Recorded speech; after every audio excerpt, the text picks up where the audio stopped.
Hello दोस्तों।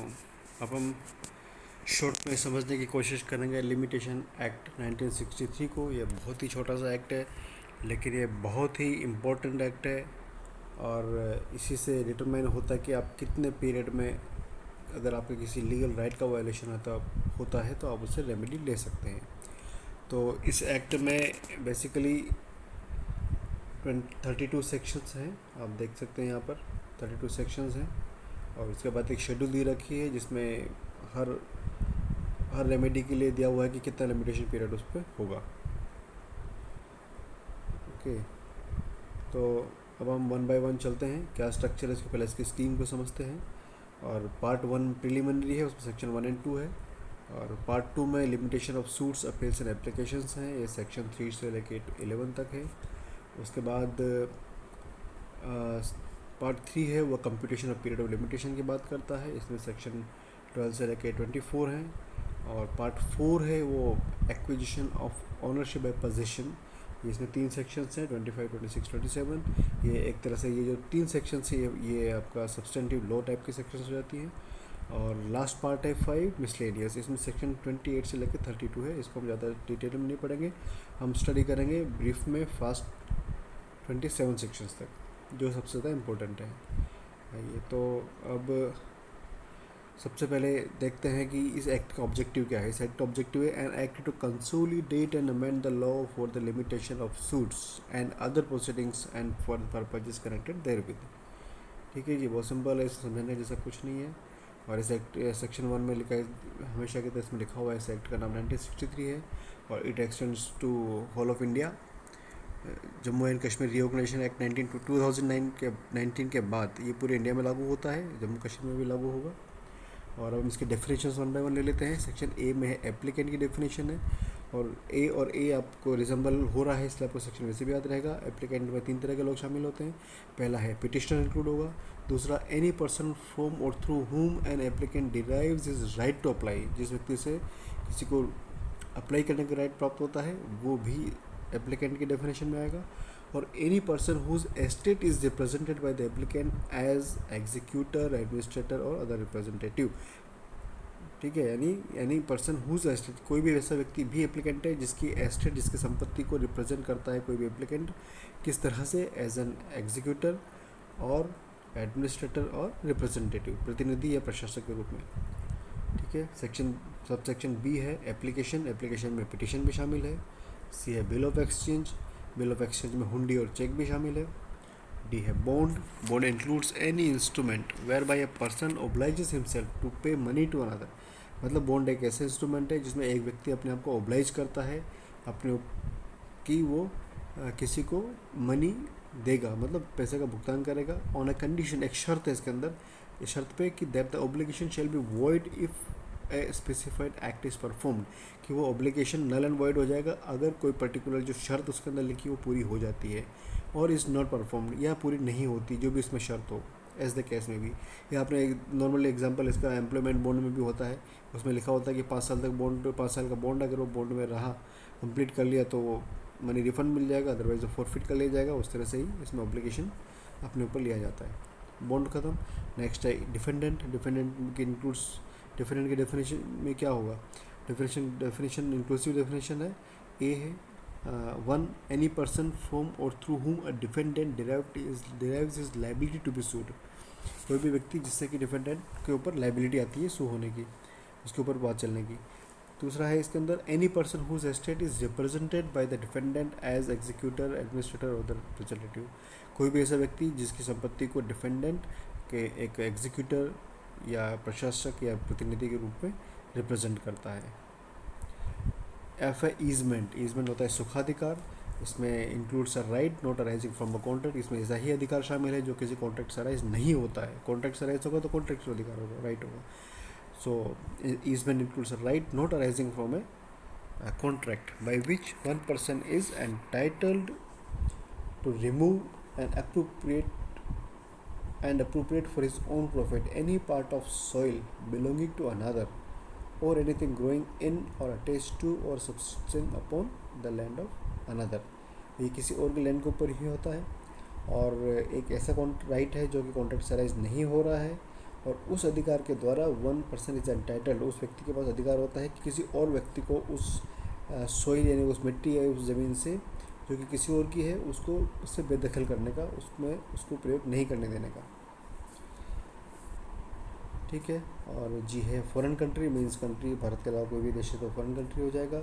H है good faith, good faith में nothing shall be due to be good faith and which is done not done with due care and attention, मतलब जो चीज़ due care and attention से की जाती है वो गुड फेथ में है, अगर नहीं है तो वो गुड फेथ में नहीं है। प्लेंटिफ इन फ्रूट्स, ये डिफेंडेंट की उल्टी डेफिनेशन है, जो डिफेंडेंट ने लिखा है उसको रिवर्स कर दीजिए। और प्लेंटिफ का मतलब होगा एनी पर्सन फ्रॉम और through whom a plaintiff derives his right to sue, कोई भी व्यक्ति जिसके माध्यम से जो प्लेंटिफ को सू करने का मतलब आवाज़ चलाने का अधिकार मिला है। और any person whose estate is represented by the plaintiff as executive administrative representative, कोई भी व्यक्ति जिसकी संपत्ति को संपदा को प्लेंटिफ एक प्रशासक या प्रतिनिधि के तौर पे रिप्रेजेंट कर रहा है। जे है पीरियड ऑफ लिमिटेशन, इसको जप नाम से भी सेक्शन याद कर सकते हो, जे और पी जप नाम से याद कर सकते हो। Period of limitation means the period of limitation prescribed for any suit appeal or application by the schedule, and prescribed period means the period of limitation computed in accordance with the provisions of this act. इसका मतलब हुआ period of limitation का मतलब होगा जो कि suit appeal or application के लिए जो लिमिटेशन एक्ट के जो शेड्यूल है जो उसमें दिया हुआ है, और प्रेस्क्राइब्ड पीरियड होगा जो कि कैलकुलेट किया गया हो इसके एक्ट के प्रोविजंस के अकॉर्डिंग। जे डेफिनेशन होगी। और के में है प्रोमिसरी नोट की डेफिनेशन, इसको बॉन्ड के डेफिनेशन से थोड़ा हट के देखना है, वहाँ पे कंडीशन थी। और यहाँ पर max promissory note means any instrument whereby the maker engages absolutely to pay a specified sum of money to another at a time specified therein or on demand or at sight। जहाँ bond में condition थी यहाँ पर कोई condition नहीं है। यहाँ पर द मेकर, जो मेकर है प्रोमिसरी नोट का, वो अपने आप को एब्सोल्यूटली एंगेज करता है, कंडीशनली नहीं है, एब्सोल्यूटली एंगेज करता है टू पे एक निर्धारित राशि पे करने के लिए किसी और व्यक्ति को, और कब पे करने के लिए, जो कि टाइम उस पर स्पेसिफाई किया गया है। A time there is limited, या फिर या तो जो टाइम उस पर लिमिटेड किया गया है, या फिर डिमांड पर मांगे जाने पर, या फिर साइट पर दिखाए जाने पर, ये तीन चीज़ें इसके अंदर। प्रोमिसरी नोट हो गया। पहले सूट, सूट के अंदर अपील और एप्लीकेशन शामिल नहीं होगा। सूट के मतलब डेफिनेशन में अपील और एप्लीकेशन शामिल नहीं है। और टोट, एम में लिखा है टोट, इसको मत से याद कर सकते हैं, मट से याद कर सकते हैं, एम और टी, मट। टोट का means a civil wrong which is not exclusively the breach of a contract, जो कि ब्रीच ऑफ कॉन्ट्रैक्ट नहीं है। ब्रीच ऑफ कॉन्ट्रैक्ट होगा तो उसमें अलग प्रोविजन अप्लाई होंगे, टोट में अलग प्रोविजन अप्लाई होते हैं। तो टोट बेसिकली सिविल रॉन्ग होता है जो कि ब्रीच ऑफ कॉन्ट्रैक्ट ना हो। ट्रस्टी का मतलब है, ट्रस्टी में तीन तरह के लोग शामिल होते हैं। ट्रस्टी में कौन कौन शामिल, तीन तरह के लोग शामिल नहीं होते हैं। कौन नहीं शामिल होते हैं? एक तो बेनामीदार शामिल नहीं होता है, एक mortgagee remaining in position after the mortgage has been satisfied, mortgage satisfy होने के बावजूद भी जो व्यक्ति प्रॉपर्टी के ऊपर बना हुआ है वो शामिल नहीं होगा। और a person in wrongful position of without title, कोई भी व्यक्ति जो बिना शीर्षक मालिका लहा के रॉन्गफुल पोजीशन में है, उसकी गलत तरीके से उसने प्रॉपर्टी कब्जे में ले रखी है, वो भी व्यक्ति इसमें शामिल नहीं होगा। तो ये तो हो गया हमारा डेफिनेशंस का पार्ट। अब हम आगे बढ़ते हैं इसमें पार्ट 2 में कि क्या लिमिटेशंस के प्रोविजंस क्या हैं, बेसिक उसको हम जल्दी कवर करते हैं। सेक्शन 3 है बार ऑफ लिमिटेशन। ये बार ऑफ लिमिटेशन क्या होती है? Subject provisions content in section 4 to 24। Every suit, कोई भी सूट, इंस्टीट्यूटेड, अपील, प्रेफर्ड और एप्लीकेशन मेड, तीन बातें हैं, सूट है, appeal or application. Made after the period of limitation shall be dismissed, limitation period के बाद कोई भी suit, appeal or application file होता है उसको डिसमिस कर दिया जाएगा, भले ही लिमिटेशन को डिफेंडेंट ने डिफेंस पर नहीं बोला। ठीक है जी। फॉर द और इसके सेक्शन के पर्पज से सूट को कब इंस्टीट्यूट माना जाता है? इन ऑर्डिनरी केस, जबकि प्लेंट यानी कि बात पत्र कोर्ट में प्रॉपर कोर्ट ऑफिसर के सामने प्रस्तुत कर दिया जाता है।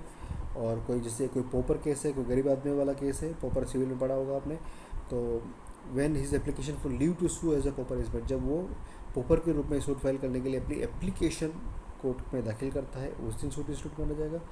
और इन case of a claim against a company, और कोई कंपनी है जो कि वाइंड अप होने के कगार पे है, when the claimant, जहाँ पर तो उस केस में क्लेमेंट जब पहली बार जब क्लेम ऑफिशियल लिक्विडेटर जो सरकारी प्रापक जो हाईकोर्ट में होते हैं उनके सामने पेश करता है। और दूसरा बी पॉइंट है any claim by way of a set of और काउंटर क्लेम, कोई भी क्लेम है जिसमें सेट ऑफ या काउंटर क्लेम है, या फिर सिविल प्रोसीजर कोड में पढ़ा होगा, तो shall be treated as a separate suit and shall, और उसको किस तरह से माना जाएगा, सेट ऑफ को उस दिन इंस्टीट्यूट माना जाएगा जिस दिन के सेट ऑफ प्लीड किया गया है, ठीक है। लेकिन काउंटर क्लेम में उस दिन माना जाएगा इंस्टीट्यूटेड जिस दिन काउंटर क्लेम को कोर्ट में रखा जाता है। एक तरह से ये समझ लीजिए काउंटर क्लेम भी एक तरह से प्लेंट की तरह ही ट्रीट किया जाएगा, जिस दिन उस काउंटर क्लेम कोर्ट में रखा गया है उसी दिन उसको इंस्टीट्यूटेड माना जाएगा। जबकि सेट ऑफ के केस में उस दिन माना जाता है जिस दिन की सेम डेट मानी जाती है as the suit in which the set off splitted, जो जिस सूट में सेट ऑफ प्लीड किया गया है उस सूट को कब इंस्टीट्यूट किया गया था उस दिन से उसको इंस्टीट्यूटेड कोर्ट में माना जाता है। और an application by notice of motion in a high court is made when the application is presented to the proper officer of the court, simple है।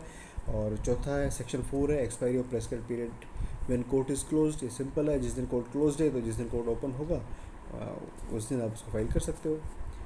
Section 5 extension of period in certain cases, ये section 5 में ध्यान रखना है, ये suit के ऊपर apply नहीं होती है और ऑर्डर 21 के सिविल प्रोसीजर कोड के एप्लीकेशंस पर भी अप्लाई नहीं होती है, और ये बाकी दूसरे एप्लीकेशंस पर अप्लाई होती हैं। इसमें क्या होता है कि अगर अपील्स में भी अप्लाई होती है, अपील और एप्लीकेशन पर अप्लाई होंगी, पर एप्लीकेशन कौन से पर नहीं होगी, जो section 21 order 21 civil procedure code पर अप्लाई नहीं होती है। तो इसमें अगर सफिशेंट कोज रहा है टाइमली अपील या एप्लीकेशन फाइल नहीं करने का, तो कोर्ट अगर सेटिस्फाइड है तो लिमिटेशन पीरियड को एक्सटेंड कर सकती है। सफिशेंट कोज क्या हो सकता है, जैसे आप जुरिसडिक्शन से मिसगाइड हो गए, या बोनाफाइड मिस्टेक एडवोकेट की रही हो, या आप सिकनेस था या जजमेंट आया तब आप कंट्री से बाहर थे, उस तरह के सफिशेंट कोजेस पर कोर्ट सेटिस्फाई हो जाता है और वो उसमें पीरियड एक्सटेंड कर सकता है लिमिटेशन पीरियड को। सेक्शन 6 है लीगल डिसेबिलिटी, इसमें 3 तरह की डिसेबिलिटीज़ आती हैं। किस तरह की डिसेबिलिटीज़ आती हैं इसमें देख लेते हैं। और जिस इसमें है, एक तो माइनर हो, कोई इंसेन रहा हो और इडियट रहा हो, अगर वो 3 में से कोई सी भी डिसेबिलिटी से ग्रसित था तो उस वक्त में पीरियड ऑफ लिमिटेशन की कंप्यूटेशन स्टार्ट नहीं होगी, वो इसके ख़त्म होने के बाद स्टार्ट होगी। लेकिन चलो वो आगे देखेंगे। सेक्शन 7 क्या है, disability of one of several persons. लेकिन जैसे मान लीजिए अगर एक से ज़्यादा लोग हैं, वो प्लेंटिफ हैं, अगर वो सभी लोग डिसेबल हैं तो लिमिटेशन पीरियड शुरू नहीं होगा। लेकिन उनमें से कोई भी एक उसकी डिसेबिलिटी ख़त्म हो जाती है और उसको सूट इंस्टीट्यूट करने के लिए किसी और के अप्रूवल की ज़रूरत नहीं होती, तो उसी दिन से लिमिटेशन पीरियड काउंट होना शुरू हो जाएगा, भले ही बाकी लोग डिसेबल रहें। सिंपल है। 8 सेक्शन 8 में है स्पेशल एक्सेप्शंस, और सेक्शन 6 और 7 अप्लाई नहीं होगा। किस पे अप्लाई नहीं होगा, एनफोर्स राइट ऑफ प्रीएम्पशन, और बस राइट ऑफ प्रीएम्पशन में ये सेक्शन अप्लाई नहीं होती है। और किसी भी हालत में डेथ वगैरह के केस में 3 साल से ज़्यादा के लिए भी लिमिटेशन पीरियड को एक्सटेंड नहीं किया जाएगा, ठीक है। सेक्शन 9 बोलता है continuous running of period of time, एक बार अगर लिमिटेशन काउंट होना शुरू हो गया तो फिर सब्सिक्वेंट डिसेबिलिटी से वो नहीं रुकता है, ये सिंपल प्रोविजन इसके अंदर है। और suit against trustees and representative, section 10 बोलती है notwithstanding anything contained in the foregoing provisions of this act, no suit against a person in whose property has become vested in trust for any specific purpose, or against his legal representative or assigns not being assignee of valuable consideration for the purpose of following in his or their hands on such property or the purchase thereof, or for an account of such property or proceeds shall be barred by any length of time। मतलब trust पे भी section 10 से limitation act apply नहीं होगा, ठीक है जी। Section 11 suits on contract entered into outside the territories to which, छोड़ दीजिए तो कॉम्प्लिकेटेड है और वैसे तो क्वेश्चन में आता भी नहीं सेक्शन 11, छोड़ दीजिए। अब आइए आप पार्ट 3 में। पार्ट 3 में है computation of period of limitation. अब पीरियड ऑफ लिमिटेशन की कंप्यूटेशन कैसे होगी। सेक्शन 12 बोलता है कि बताता है कि किन किन पीरियड्स को एक्सक्लूड करना है। तो उसका बेसिक हम समझेंगे, जिस दिन सूट, अपील और एप्लीकेशन जिसके अगेंस्ट में पीरियड रेकन किया जाना है उस दिन को एक्सक्लूड कर दिया जाएगा, मतलब उस दिन को नहीं गिना जाएगा। और नंबर 2 इसके अंदर है in computing the period of limitation for an appeal or application for leave to appeal or revision or for review of a judgment, the day on which the judgment complaint of first pronounce, जिस दिन judgement pronounce किया गया था, जिसके against complain करनी है, उस दिन को और उसकी कॉपी को प्राप्त करने में जितना टाइम लगा, सेंटेंस या ऑर्डर को प्राप्त करने में जितना टाइम लगा, उसको भी एक्सक्लूड कर दिया जाएगा। जहाँ पर किसी डिक्री और ऑर्डर के अगेंस्ट में अपील करनी है, वहाँ पर भी डिक्री और जजमेंट के ऑर्डर के प्रोनाउंसमेंट और उसकी कॉपी ऑब्टेन करने में जितना टाइम लगा, उसको भी एक्सक्लूड कर दिया जाएगा, उसको भी काउंट नहीं किया जाएगा। और कोई एप्लीकेशन अगर किसी अवार्ड को सेट असाइड करने के लिए फाइल करना है, तो time requisite for obtaining copy of the award, जो अवार्ड लेने में जितना टाइम लगता है उस पीरियड को भी एक्सक्लूड कर दिया जाएगा। ओके, लेकिन यहाँ पर एक्सप्लेनेशन बहुत इंपॉर्टेंट है। यहाँ पर पीरियड ऑफ लिमिटेशन जो काउंट करेंगे हम डिक्री और ऑर्डर के अगेंस्ट में, तो कोर्ट ने जो any time taken by the court to prepare the decree or order before an application for a copy thereof is made shall not be excluded। ध्यान रखिए, आप जब अप्लाई कर देंगे उसके बाद का पीरियड ही एक्सक्लूड होगा।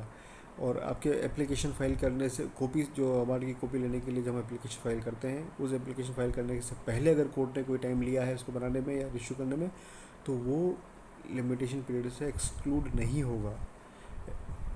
Clear.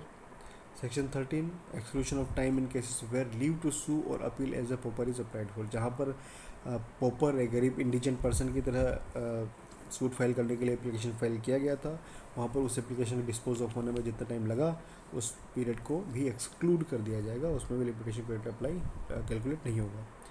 14 exclusion of time proceedings bona fide in court without jurisdiction. जहाँ पर सपोज कभी हमने गलत कोर्ट में हम चले गए, लेकिन वो हम बोनाफाइड ले गए थे, हमारी जानबूझ के गलती नहीं करी थी, वो अज्ञानतावश या किसी ने मिसगाइड कर दिया हो, उस वजह से अगर हम गलत कोर्ट में प्रोसीडिंग्स में कर रहे थे, उस पीरियड को भी लिमिटेशन पीरियड से एक्सक्लूड कर दिया जाएगा। Section 15, exclusion of time in certain other cases.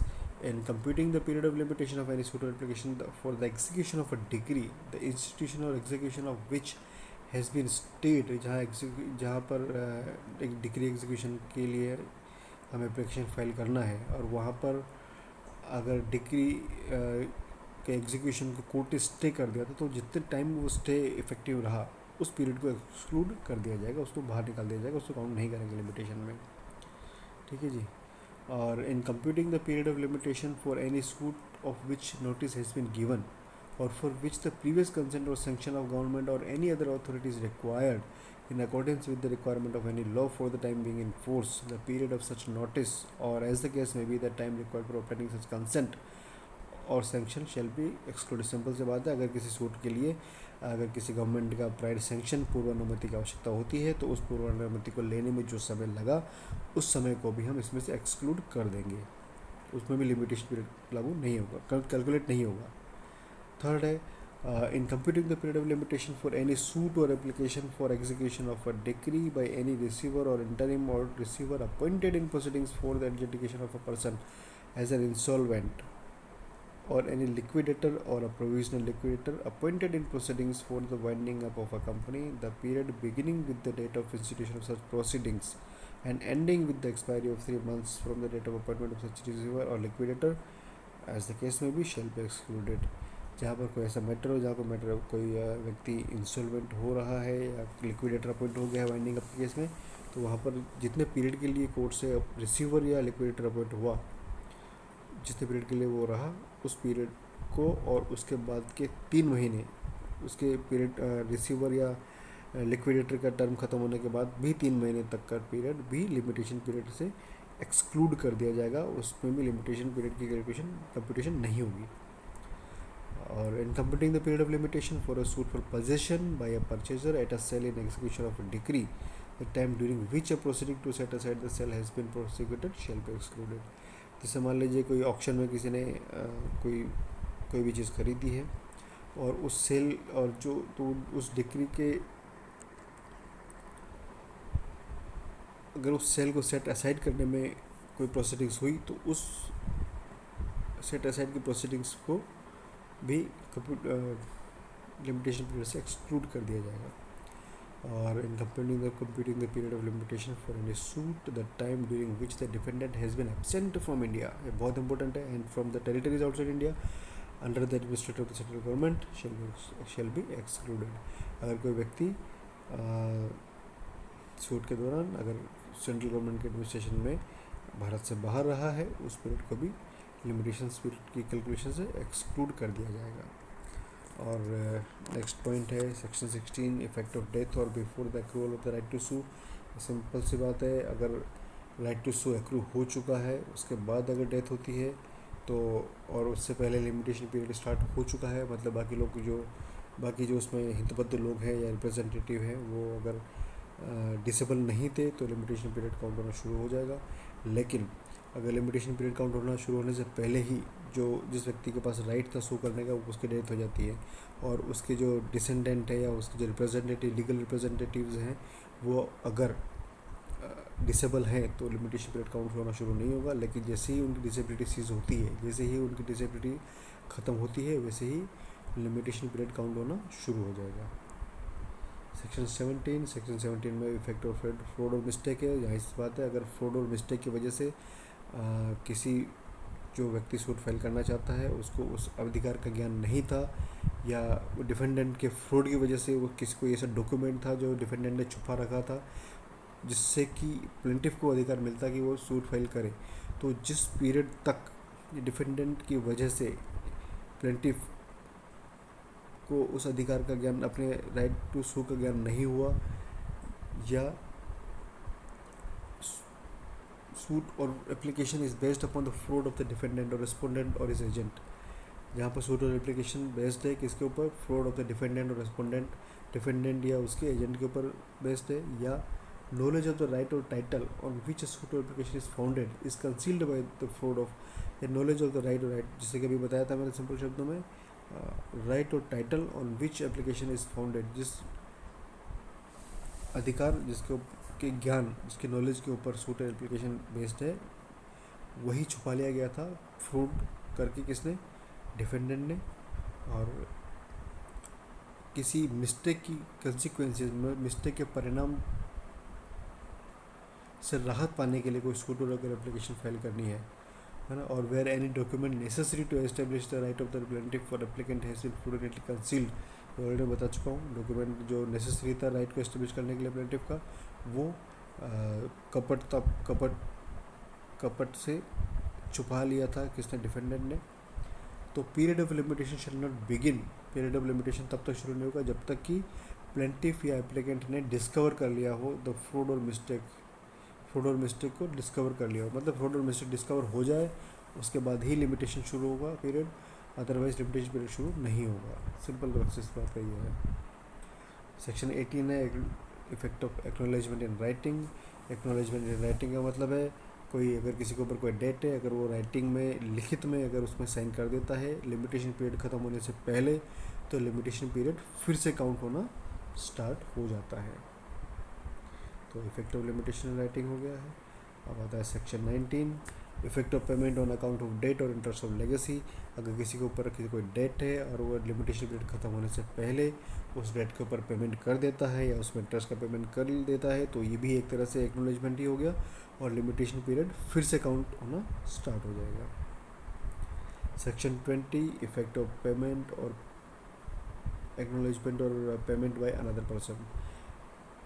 इसको भी समझ लेते हैं। The expression agent duly authorised in this behalf in section 18-19 shall in the case of a person under disability include his lawful guardian, committee or manager or an agent duly authorised by such guardian, committee or manager to sign the acknowledgement or make the payment. Nothing in the said section under one of several joint contractors, पर ये छोड़ दीजिए इसको और इसको छोड़ दीजिए section 20 को, नॉट मच इम्पोर्टेंट। और effect of substituting or adding new plaintiff for defendant, ये इम्पोर्टेंट है। जब ऐसा होता है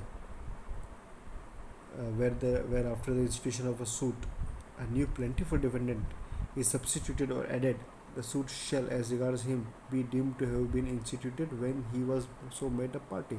मतलब किसी सूट में मान लीजिए किसी डिफेंडेंट को हटा के कोई दूसरा डिफेंडेंट आ गया है, या कोई नया डिफेंडेंट उसमें जोड़ दिया गया है, या कोई नया प्लेंटिफ जोड़ दिया गया है, कोई पुराना प्लेंटिफ हटा के नया प्लेंटिफ उसमें इंसर्ट कर पार्टी में ज्वाइन कर दिया गया है, तो जिस दिन से ऐसा प्लेंटिफ या डिफेंडेंट जोड़ा या सब्स्टिट्यूट किया जाएगा वो उस दिन से इंस्टीट्यूट माना जाएगा जिस दिन उसको पार्टी बनाया गया है। when he was so made a party, उस दिन से उसको सूट उसके खिलाफ उसके फेवर में या उसके अगेंस्ट में इंस्टीट्यूटेड उसी दिन से माना जाएगा। हालांकि provided that where the court is satisfied that the omission to include a new plaintiff for defendant was due to a mistake made in good faith, बशर्ते कोर्ट को सेटिस्फेक्शन होना चाहिए कि जो प्लेंटिफ या डिफेंडेंट को जो जोड़ने में ओमिशन हुआ था, जो चूक हुई थी, जो उसको शुरू में नहीं ऐड कर पाए थे, वो बोनाफाइड मिस्टेक था, गुड फेथ में था, जानबूझ के नहीं किया गया था। और सेक्शन 22 बहुत इंपॉर्टेंट है, continuing breach of breaches and torts. In case of continuing अगर ब्रेच होता है, अगर टोट है कोई या फिर कोई ब्रेच ऑफ कॉन्ट्रैक्ट है, वो बार बार हो रहा है, कंटिन्यूसली हो रहा है, तो हर वक्त जितने बार ब्रेच होगा फ्रेश पीरियड ऑफ लिमिटेशन शुरू हो जाएगा। इसमें क्लियर कट लिखा हुआ है, in the case of a continuing breach of a contract और in the case of a continuing tort, a fresh period of limitation begins to run at every moment of the time during which the breach or the tort, as the case may be, continues। जब तक चलता रहेगा तब तक fresh limitation period हर क्षण शुरू होगा। Okay, section 23 suit for compensation for acts not actionable without special damage. ये भी इंपॉर्टेंट है, in the case of a suit for compensation for an act which does not give rise to a cause of action unless some specific injury or actually results therefrom, the period of limitation shall be computed from the time when the injury results। देखो, suit for a compensation for acts not action with, तो कुछ matter ऐसे हैं जहाँ पर damage होने के बाद ही कंपनसेशन का अधिकार मिलता है, तो ऐसे मैटर्स में तभी लिमिटेशन पीरियड शुरू होगा जहाँ पर स्पेशल डैमेज हुई हो, एक्चुअल में उसका रिजल्ट आ गया हो, है ना, व्हेन द इंजरी रिजल्ट्स, जब इंजरी एक्चुअल में हो जाती है, जब किसी को। चलो ठीक, आगे बढ़ते हैं।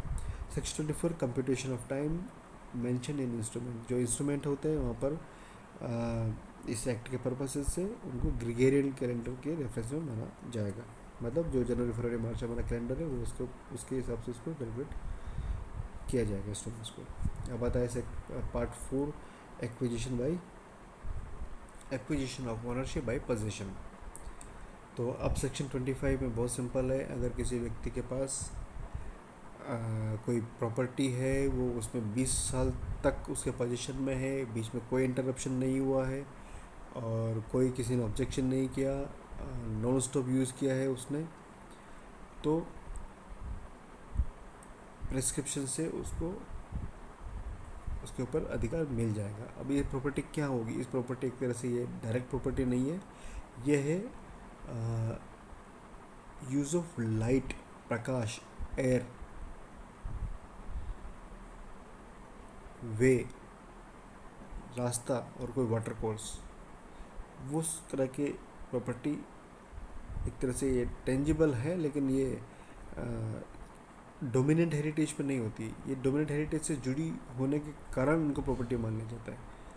तो इनमें acquisition of easement by prescription मिल जाता है। जैसे इसमें भी क्लियर कट लिखा है, where the access and use of light or air to and for any building, किसी बिल्डिंग का या उसके लिए, बिल्डिंग के लिए, हैव बीन पीसफुली एंजॉय, शांतिपूर्ण तरीके से एंजॉय किया गया है, therewith as an easement, एक सुखाधार की तरह, एंड एज ऑफ राइट, और अधिकार की तरह, सुखाधिकार की तरह भी और अधिकार की तरह भी, विदाउट एनी इंटरप्शन, बिना किसी बाधा के, एंड फॉर 20 ईयर्स, 20 साल के लिए, and where any way or water course और the use of any water or any other easement, whether affirmative हो चाहे नेगेटिव हो, has been peacefully and openly enjoyed by any person claiming title thereto as an easement and as of right without interruption, and for 20 years the right to such access and use of light or air or way, water course, use of water or other easement shall be absolute and indefeasible। क्या क्या अधिकार है? Air का है, हवा, वे रास्ता, water course पानी का रास्ता, पानी का कोई धारा, और यूज़ ऑफ वाटर पानी का प्रयोग, और कोई भी अन्य सुखाधिकार, ये सब एब्सोल्यूट हो जाएंगे। कब एब्सोल्यूट हो जाएंगे? जब उसका लगातार 20 साल तक बिना किसी बाधा के शांतिपूर्ण ढंग से सुखाधिकार या अधिकार की तरह प्रयोग किया गया हो। ठीक है, नेक्स्ट पॉइंट है इसका, each of set period of 20 days shall be taken to be a period ending before the ending within 2 years next before the institution of the suit where the claim to which such period relates is contested। अगर इसका सीधी सी बात है कि कब तक का देखना है कि 20 साल का खत्म हो रहा है, ये देखना है जिस दिन आपने सूट फाइल किया उसके लास्ट के 2 साल के अंदर अंदर ये रहा हो। और उसके 2 साल से ज़्यादा गैप हो गया तो फिर आप इस केस में सूट फाइल नहीं कर सकते हैं। और वेयर द प्रॉपर्टी, जहाँ पर प्रॉपर्टी हमें 20 साल की बात कर रहे हैं, अगर प्रॉपर्टी गवर्नमेंट की है तो उसको 20 साल के बाद बजाय आप 30 साल पढ़ सकते हैं। That's it. और इसका एक्सप्लेनेशन है, उसको आप देख सकते हैं, ज़्यादा खास बात नहीं है इसमें। और 26 में है exclusion in favour of reversal of servient tenement where any land or water upon, over or from which any easement has been enjoyed or derived has been held under or by virtue of any interest for life or in terms of years exceeding 3 years from the granting thereof, the time of the enjoyment of such easement during the continuance of such interest or term shall be excluded in the computation of the period of 20 years in case the claim is within 3 years next after the determination of such interest or term resisted by the person entitled on such determination to said land or water। अब 27 आता है section 27, ये भी important है। Extinguishment of right to property at the determination of the period hereby limited to any person for instituting a suit for possession of any property his right to such property shall be extinguished. ये बहुत important है। कहा जाता है कि limitation period सिर्फ उपचार को ख़त्म करता है, रेमेडी ख़त्म करता है, अधिकार ख़त्म नहीं करता है, लेकिन ये उसका अपवाद है, ये उसका एक्सेप्शन है। लिमिटेशन पीरियड आपको सिर्फ रेमेडी ख़त्म करता है कि आप कोर्ट में जाके उसके रेमेडी को, उस अपने अधिकार को लागू नहीं करवा सकते हैं अगर आपकी लिमिटेशन पीरियड ख़त्म हो चुका है। लेकिन सेक्शन 27 इस पूरा का पूरा अपवाद है, एक्सेप्शन है। यहाँ पर आपका अधिकार भी समाप्त हो जाता है। फॉर एग्जाम्पल, आपके कोई इमूवेबल प्रॉपर्टी है और किसी और के पोजीशन में है, तो उस पोजीशन को रिकवर करने का अधिकार नॉर्मल केस में 12 साल का होता है। 12 साल में अगर आपने उसके लिए रिकवरी के लिए सूट फाइल नहीं किया तो 12 साल बाद आपका अधिकार भी समाप्त हो जाएगा। ठीक है, क्योंकि एक मैक्सिम है, उसका मतलब ये है कि कानून उसी व्यक्ति की सहायता करता है जो व्यक्ति जागरूक हो।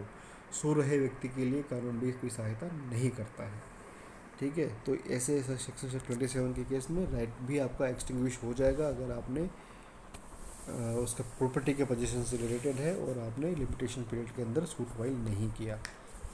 तो ये हो गया सेक्शन 27 तक कंप्लीट है। पार्ट 5 में सेक्शन 28 से 32 है, नॉर्मल प्रोविजंस हैं, इसको छोड़ सकते हैं। और इसके बाद इसमें शेड्यूल दे रखी है। शेड्यूल में दिया हुआ है कि आप इसमें देखेंगे तीन कॉलम है, description of suit, period of limitation, time from which period begins to run. ठीक है जी, पीरियड ऑफ लिमिटेशन क्या है आप देखेंगे। पहला पार्ट है इसके अंदर suits relating to accounts. Accounts में आप देखेंगे अलग अलग है, लेकिन नॉर्मली 3 इयर्स का, इसमें 3 साल का है लिमिटेशन पीरियड। पार्ट 2 में है कॉन्ट्रैक्ट से रिलेटेड है। कॉन्ट्रैक्ट में मैक्सिमम केसेस में 3 साल है ये लिमिटेशन पीरियड। देखते हैं 3 साल आ रहा है इसके अंदर। और इसके बाद part 3 suits relating to declarations हैं। डिक्लेरेशंस में भी सभी में 3 साल का लिमिटेशन पीरियड है। उसके बाद चौथा है, अभी भी सूट ही चल रहा है, suit related to decree and instruments, इसमें भी नॉर्मली 3 इयर्स है। पार्ट 5 इसमें suits relating to immovable property, इसमें अलग अलग है, कहीं भी 3 साल लगातार नहीं है, कहीं पर 30 इयर्स है, कहीं पर 12 इयर्स है, कहीं 3 इयर्स है, तो इसको मेमोराइज़ किया जा सकता है। मॉर्गेज का इंपॉर्टेंट है, इसमें फोरक्लोजर के केस में 30 इयर्स है। और possession of immovable property mortgage, इसमें 12 इयर्स है। और ये 12 मैक्स नॉर्मली इमूवेबल प्रॉपर्टी के केस में 12 इयर्स होता है। और पार्ट 6 है suits relating to movable property. अभी ऊपर तक इमूवेबल था, उसमें 12 अलग अलग तरह के थे। और है मूवेबल प्रॉपर्टी। मूवेबल प्रॉपर्टी में आप देखेंगे 3 साल ही है सारे। उसके बाद पार्ट 7 में है सूट रिलेटिंग टू टोट में 1 साल लिखा हुआ है यहाँ पर। कुछ मैटर में एग्जीक्यूटिव एडमिनिस्ट्रेटर वाल में 2 इयर्स भी है। लीगल रिप्रेजेंटेटिव वाले 83 84 में भी 2 इयर्स है। पॉइंट 85 86 यहाँ से 91 तक पूरा 3 इयर्स है। पार्ट 8 है suits relating to trust and trust property, इसमें भी अलग अलग है। अगर इमूवेबल प्रॉपर्टी से रिलेटेड है तो 12 इयर्स हो जाता है, और मूवेबल प्रॉपर्टी का रिकवरी पोजीशन का 3 इयर्स है। इस तरह से डिफरेंट है इसके अंदर। और part 9 suits relating to miscellaneous matters, कोई मिसलेनियस मैटर है तो इसका भी अलग अलग, जैसे प्रीएम्पशन का 1 ईयर दे रखा है, इस तरह से सब में डिफरेंट आप देख सकते हैं। 1 ईयर, 3 ईयर और 12 इयर्स भी है। और अब आता है आपका पार्ट 10 सूट फॉर विच, ये बहुत इंपॉर्टेंट है, ये क्वेश्चन पूछा भी जाता है एग्जाम्स में। Suit for which there is no prescribed period. देखिए एक तो ये है 113 जो पैरा है ये है आपका सूट्स के लिए, यहाँ पर कोई पीरियड ऑफ लिमिटेशन नहीं फिक्स किया गया हो। यहाँ पर 3 साल है और एप्लीकेशन में भी 3 साल है। वो उसका कौन सा पॉइंट है, शायद 132 कुछ है, लास्ट में आएगा वो। तो 113 याद रखना है सूट्स के लिए, जहाँ पर कोई लिमिटेशन पीरियड फिक्स नहीं किया गया, वहाँ पर 3 ईयर्स लिमिटेशन पीरियड होगा। और उसके बाद आता है फर्स्ट डिवीज़न हमने सूट्स का देखा, अब सेकंड डिवीज़न है अपील्स का। तो अपील्स में 114 से स्टार्ट कर रहा है, 90 दिन। इसमें डेज़ अपील में ज़्यादा टाइम नहीं होता है, डेज़ में ही होता है, 90 days, 30 days, 60 days, depending upon the court. और थर्ड डिवीज़न में आ रहा है अब एप्लीकेशन। सबसे पहले था सूट, सेकंड डिवीज़न में था अपील्स, और थर्ड डिवीज़न में है एप्लीकेशंस। तो एप्लीकेशंस के पार्ट 1 में है एप्लीकेशन इन स्पेसिफाइड केसेस। तो 10 डेज़, 30 डेज़, 30 डेज़, 90 डेज़ से डिफरेंट डिफरेंट है। और लास्ट है 132 नहीं है, और बहुत सारे हैं इसमें, 136 तक है, और 137 लास्ट का बहुत इंपॉर्टेंट है। इसका भी क्वेश्चन आता है कि कोई भी एप्लीकेशन है जहाँ पर लिमिटेशन पीरियड फिक्स नहीं किया गया है, वहाँ पर लिमिटेशन पीरियड क्या होगा। तो ऐसे केस में लिमिटेशन पीरियड होगा इसमें भी 3 years. Any other application for which no period of limitation is provided elsewhere in this division, वहाँ पर लिमिटेशन पीरियड होगा 3 ईयर्स। और ये कब से स्टार्ट होगा, when the right to apply accrues, जिस दिन अप्लाई करने का, जिस दिन एप्लीकेशन फाइल करने का अधिकार मिला, उस दिन से ही लिमिटेशन पीरियड काउंट होना इसका शुरू हो जाएगा। इस प्रकार से हमने लिमिटेशन एक्ट को ब्रीफ में रिव्यू किया, और उसके अंदर टोटल 32 सेक्शंस हैं, उसमें से 27 तक बहुत इंपॉर्टेंट है, और 25, 26, 27 सबसे ज़्यादा इंपॉर्टेंट है। सेक्शन 2 में डेफिनेशंस हैं, और इस तरह से इसका क्विक रिवीजन हमने कंप्लीट किया। और डिटेल्ड जानकारी के लिए आपको बेयर एक्ट और रेफरेंस बुक्स को रेफ़र करना चाहिए। Thank you.